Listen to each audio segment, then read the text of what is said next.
that we will support a bipartisan spending agreement that meets the needs of the American people in terms of their health, public safety, and economic well-being, meaning legislation that makes life better for everyday Americans as opposed to continuing to make life more expensive for the American people.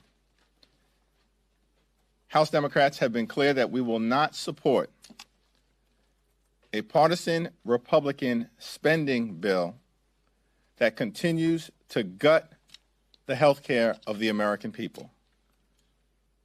That's not a clean continuing resolution. It's a dirty spending bill, and one that is unacceptable. This country is in the midst of a Republican assault on the health care of the American people. Republicans have ended Medicaid as we know it. Millions of people have lost or will lose access to their health care coverage. We confront a possible cut to Medicare of $536 billion. All across the country, as a result of the Republican assault on health care, hospitals, nursing homes, and community-based health clinics are closing. Millions of Americans face the likelihood of dramatic increases in their health care premiums, co-pays, and deductibles. Republicans have launched an unprecedented assault on medical research, including research for children with cancer. In addition to attacks on the Centers for Disease Control, vaccine availability, and the public health infrastructure that has existed in the United States of America in order to keep the American people safe and healthy. Republicans have launched an unprecedented assault on the health care of the American people that is unconscionable and immoral. And it's our responsibility here in Washington to make sure that we aggressively push back against it. Questions? Republicans are trying to censure Ilhan Omar for some of her remarks about Charlie Kirk here. What do you think your responsibility is as the leader of the Democrats to curb rhetoric that might be inflammatory, and specifically that of Omar? We have made clear that political violence directed at anyone in any way or in any place is unacceptable in the United States of America, and every member of Congress and certainly the President of the United States have a responsibility to take the temperature down and ensure that we are lifting people up. There are many people who have doubled and tripled down on inflammatory rhetoric in the aftermath of the killing and assassination of Charlie Kirk, who hold extreme views outside of this institution. And the question that should be asked is, has the president brought the rhetoric down? Calling people sick, is that a reduction in rhetoric? Calling folks who are calling for retaliatory violence or suggesting that one could care less about bringing the country together, is that the leadership that this moment requires? I think we need to come together, not as Democrats or Republicans or independents, but as Americans. That's a responsibility for everyone. I haven't seen the Nancy Mace resolution, presuming that that is what you're talking about. Nancy Mace wants to lecture Ilhan Omar and Democrats about civility? Are you kidding me? It's not a serious effort. It's an effort to drive donors into her gubernatorial campaign. You think that she has gotten the message, meaning Omar, the message to bring down the rhetoric? I haven't read the Nancy Mace resolution, so I have no idea what Nancy Mace is talking about. But the notion that Nancy Mace is trying to send a message to Ilhan Omar or any of us is ridiculous. It's ridiculous. Thanks. If Republicans can't get to the CR, to the number needed for the CR, what is it Democrats want as their, like, what is your bare minimum to come back to the negotiating table? We're not going to negotiate in public, but what is clear, as we've said, is we will not support a partisan spending bill that Republicans are trying to jam down the throats of the American people that continues to gut health care. No one who is following what Republicans have done to rip away health care of the American people can reasonably suggest that responsible legislators should do anything other than push back aggressively to protect the health care of the American people and make sure that millions of folks don't have to deal with dramatic increases in their health care premiums, copays, and deductibles. Life in Donald Trump's America is already far too expensive. Donald Trump hasn't lowered the high cost of living, which he promised to do on day one. Costs aren't going down, they're going up. And Republicans have set in motion dramatic increases in the health care expenses of the American people, and Democrats are fighting hard to reverse it. Thank you, Mr. Leader. You talked about all of the reasons why you oppose the CR that just came out, but there is a provision in the text that allows D.C. to spend their local budget. That provision wasn't in the March budget. You support that particular provision. If Democrats oppose this CR and the government shuts down, what's your message to the folks of the District of Columbia? They are looking at Congress this week as these crime bills come forward, as the City Council looks for resources. What's your message to the City Council, to the mayor, to the constituents of D.C. if that provision doesn't? The District of Columbia should have its funding restored. That's a position that was adopted by Democrats and Republicans in the Senate. It's a Democratic-held position. It never should have been ripped away. This is a non-controversial issue, and the restoration of funding for the District of Columbia should be done on a suspension bill, receive bipartisan support, get it to the president's desk, and it should be signed into law. Thanks. House Republicans have proposed putting $30 million in the CR for the mutual aid program that members use to partner with local law enforcement. Is that something that Democrats would support, or is there a larger figure you'd like to see there in the wake of recent events? We support the notion that we have to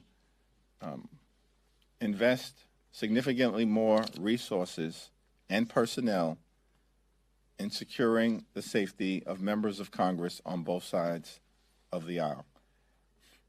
The current program that was put into place in advance of the August recess should be indefinitely continued, but also adjusted, bolstered, and enhanced. And I'm very confident in the ability of Rosa DeLauro and Adriano Espaillat, who's the top Democrat on the legislative branch subcommittee of appropriations, to work with their Republican counterparts and do what's necessary and find a number in terms of resources that helps to secure the safety of every single member of Congress.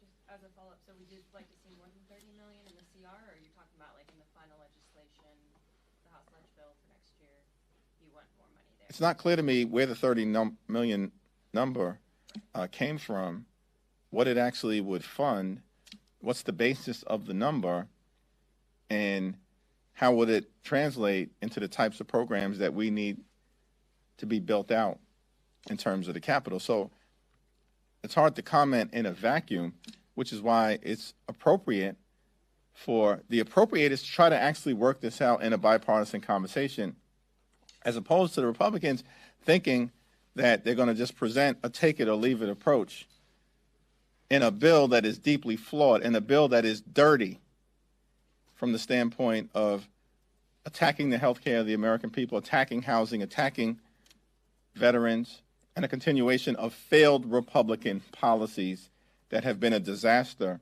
for the United States of America. On security, there's $58 million there for judge security. That was requested by the White House to be there. I wanted to get your thoughts here because they're asking for increased security for judges while at the same time judges have said that their rhetoric, their name calling to judges is the reason why threats to the judiciary are increasing. So can you comment on that discrepancy? Yeah, it's my understanding that of the $58 million, $30 million is being requested for executive branch enhanced security, and $28 million is requested for judicial branch security. And I don't know if the Judicial Conference, which is the governing body for the Article 3 judicial branch of government in the United States of America, has identified that number as what's appropriate. I think this all should be subject to a bipartisan discussion so that everyone who's engaged in public service can have their well-being secured so they can go about doing their jobs. Thank you, Leader. There was a vigil last night for Charlie Kirk. We counted only a handful of Democrats being there. Is there a reason for that? I don't know. I guess you'd have to talk to individual Democrats as to what else was going on and why they were present or why they weren't present. What about you? I had a meeting. Thanks. Question on the CR: are Democrats going to produce a concrete, proposal of your own, sort of a list of either a list or legislative text of what you want to see in the CR? What we've made clear is that Republicans, including as a result of the one big ugly bill, but not limited to that toxic piece of legislation, have engaged in a massive assault on the health care of the American people. That is objectively verifiable. Nobody can argue with that. And it's unacceptable, and it needs to be reversed. We've been very clear on that. And if Republicans want to continue to gut the health care of the American people, there will not be Democratic support in connection with a partisan Republican spending bill that continues their failed and toxic policies. If the Republican CR doesn't pass, it's likely the government would shut down. Would Democrats be okay with that outcome? We're a long way from that, but Republicans control the House, the Senate, and the presidency. What would you say to progressive members who are frustrated that you haven't endorsed Zohran Mamdani and feel that it may be a reflection more broadly of how you treat the left wing of the party? I haven't had a conversation with any member of Congress who's expressed frustration to me as it relates to the New York City mayoral race. Thanks. Thanks, Senator Jeffries. Back in March, House Democrats were largely united in opposing that continuing resolution, but obviously it went through because a handful of Senate Democrats voted to allow it to go forward and proceed with it. You had the joint statement with Leader Schumer opposing the bill, but do you have confidence that Leader Schumer will remain opposed to the legislation if this does get to the Senate, considering what happened back in March? Yes. President Trump today signed another executive order extending the TikTok ban, or delaying it, I should say, extending the deadline. Your thoughts on that? I mean, the question here is at what point are we going to find a path forward so that the divestiture, which was the main principle in the legislation that was passed by Congress over a year ago, can take place. There is no interest in a TikTok ban, but there is interest in divestiture so that TikTok is not owned by the Chinese Communist Party, a strategic adversary of the United States of America. Can we expect to see any kind of Democratic alternative in the House or Senate to the CR legislation? We'll cross that bridge when we get to it. On Mamdani again, can you share at all like your time frame or like what you're weighing as you think about this decision? And I know you said no one's expressed frustration to you, but Senator Chris Van Hollen last weekend sort of called you out and other members of the New York delegation. So what's your response to that? I think we had a response to that. Thank you, Mr. Leader. Could you speak to your positions on the two D.C. crime-related bills that are getting a vote later this afternoon? Those aren't bills that are serious efforts to address public safety in the Washington, D.C. area, and it's not my expectation to support them. Several of your New York Democratic colleagues have called out Mamdani's socialist ideals and calling them too extreme and radical to serve as New York City's mayor. Are you comfortable with Mamdani's support of socialism, and, well, how do you feel about his socialist policies? You'll have to talk to my Democratic colleagues who have made comments, and I'm sure they will be more than willing to share their views about him. Mayor Boone over in the Senate seems to think that if all the Republicans in the House and all the Republicans in the Senate and a Republican president say they're in favor of the CR, that the American people will have no choice but to see it as Democrats are shutting the government down. Do you disagree with that? And if so, why will the American people take away a different message? Donald Trump is the president. He's a Republican president. Republicans have a majority in the House, and Republicans have a majority in the Senate. And we, as Democrats, have been very clear that we will support bipartisan spending legislation that meets the needs of the American people in terms of their health, public safety, and economic well-being by driving down the high cost of living in Donald Trump's America, which is far too expensive. Donald Trump made clear that Republicans want to go it alone, and he indicated publicly that he has no interest in talking to Democrats because he has no interest in dealing with the Republican-created health care crisis. Republicans have devastated Medicaid, are going after Medicare. Their behavior has resulted in the one big ugly bill that will close hospitals, nursing homes, and community-based health clinics all across the country, including in rural America. The Republicans are unwilling to extend the Affordable Care Act tax credits, which will result in dramatically increasing the premiums, copays, and deductibles of at least 20 million Americans. As a result of the Republican assault on health care in the United States of America, health care premiums for tens of millions of people who are on private insurance are going to skyrocket as people receive notices over the next several weeks, and as we approach open enrollment on November 1st. Democrats are going to continue to stand on the side of the health care of the American people, and Republicans are clearly trying to gut it. That's the battle line that has been drawn. And there is an opportunity for Republicans to reverse course and actually do something about the health care crisis that they have created, including by enacting the largest cut to Medicaid in American history and devastating their own constituents, including in rural America.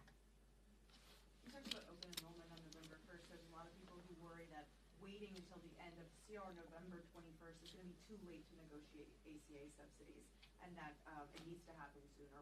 Can you talk about the timing of this and why it can't be a separate negotiation, why it has to be something that's now?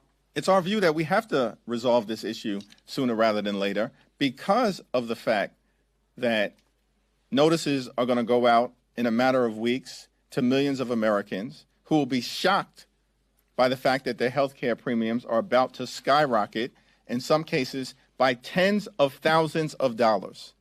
And the open enrollment period will start on November 1st, which is why this has to be resolved sooner rather than later. The thing that's interesting is that Republicans have put forth a partisan spending bill that fails to address the fact that tens of millions of Americans are about to experience dramatic increases in their health care premiums and have done nothing about it because they could care less. They don't give a damn about lowering the high cost of living in the United States of America, but Democrats do. And that's why we've drawn a line in the sand as it relates to defending the health care of the American people and refusing to back partisan Republican legislation that will gut the health care of everyday Americans. The Republican partisan spending bill that they introduced is not clean. It's an attack on the health care of the American people that is continuing, and it's a dirty piece of legislation. Thank you.